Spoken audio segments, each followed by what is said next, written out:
Hello, happy day 41. I'm all giddy because I have a guest.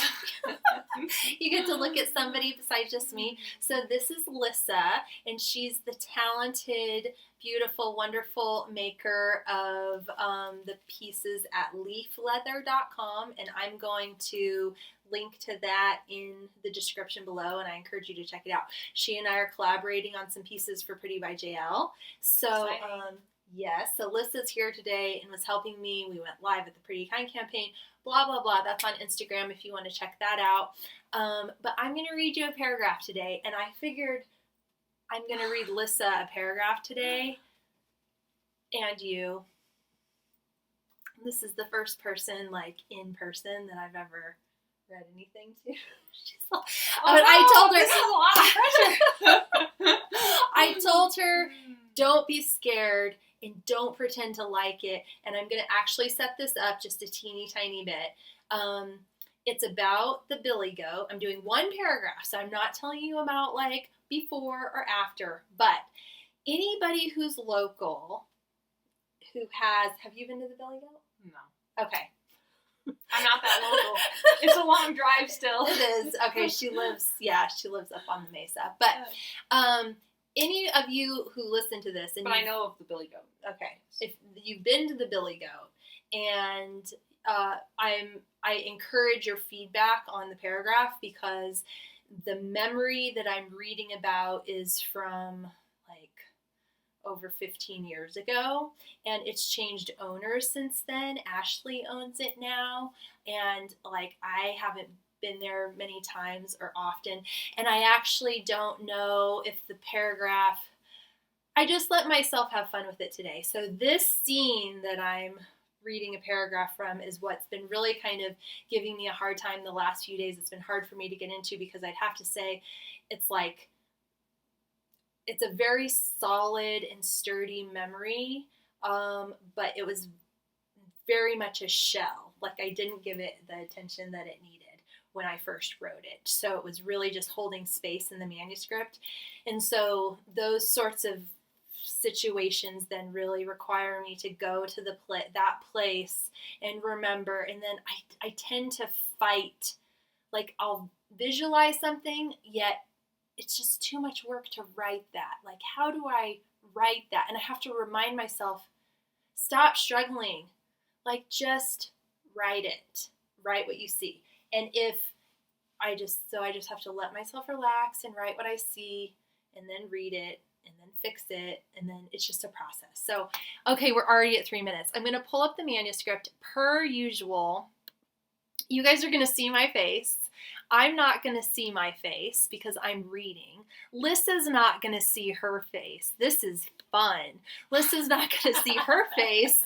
She's going to just be listening, and you are going to get to see both of our faces, as of right now, because I've got my manuscript up, and I'm going to, my computer's being a little bit fritzy. Okay. So hang on, you guys. Sorry, my computer's being fritzy. Okay. Oh, and this was for Karen's birthday. So Karen, if you tell me what you think about this in the billy goat. All right. The small town bar was just what you might expect. Everything except the jukebox, pool table, and vinyl-covered chairs were made out of wood. The building facade, porch flooring, stage, tables, and bar were all made with or finished in some variety of wood. The cohesion regarding the interior design concept seemingly had lied in the convenience of whatever lumber was on hand for improvement over the years.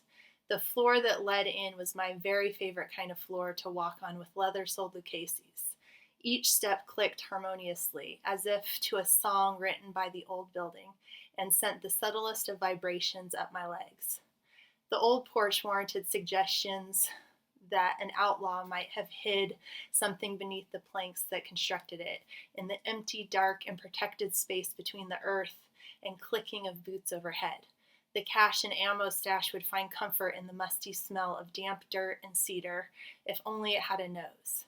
It would be able to see, at just a certain time each day, through the speckled rays of light let in by the cracks between the planks, if only it had eyes. It would listen to the melodies clicked out by the strides above, hanging on to everyone and instantly recognizing the one belonging to its outlaw, if only the stash had ears. The dance floor was smooth, solid, and small, but just the right size. It lay nestled in the space between the stage and the bar. The stage, an easy step up from the dance floor, homed favorite local bands, one night at a time.